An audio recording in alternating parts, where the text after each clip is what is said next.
It's Saturday morning.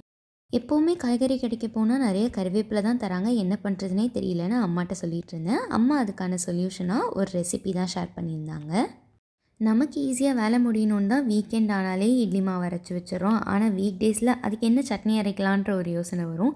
இனிமேல் இந்த கருவேப்பிலையை வச்சு ஒரு சட்னியாக ஆட் பண்ணிடலாம். வழக்கம் போல் தாளிக்கிறதுக்கு கடுகு உளுத்தம்பருப்பு போட்டுட்டு வெங்காயம் தக்காளி எல்லாம் நல்லா வதங்கின பிறகு நல்லா கழுவி வச்சுருக்க கருவேப்பிலையும் நிறையா சேர்த்துக்கலாம். ஒன்றும் தப்பே இல்லை. இது கூடவே கொஞ்சமாக புளியும் 2 சில்லு தேங்காய் மட்டும் ஆட் பண்ணி ஆறின பிறகு அரைச்சி எடுத்துட்டோம் அப்படின்னா கருவேப்பிலை துவையல் ரெடி ஆகிடும். அம்மா ரெசிபி சொல்கிறப்பவே கொஞ்சம் அதிகமாக அரைச்சிட்டேன்னா லஞ்சுக்கும் ஆகும் அப்படின்னு தான் சொல்லியிருந்தாங்க. நானும் அதை நினச்சி தான் அதிகமாக அரைச்சேன்.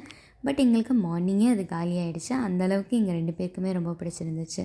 அன்றைக்கி ஆக்சுவலி எந்த பிளானுமே இல்லை. சும்மாவே வீட்டில் இருந்ததுனாலவே போர் அடிக்க ஆரம்பிச்சிருச்சு. அதனால ஈவினிங் போல் ஹோம் சென்டருக்கு போயிட்டு கொஞ்சமாக ஷாப்பிங் பண்ணிட்டு வந்தோம்.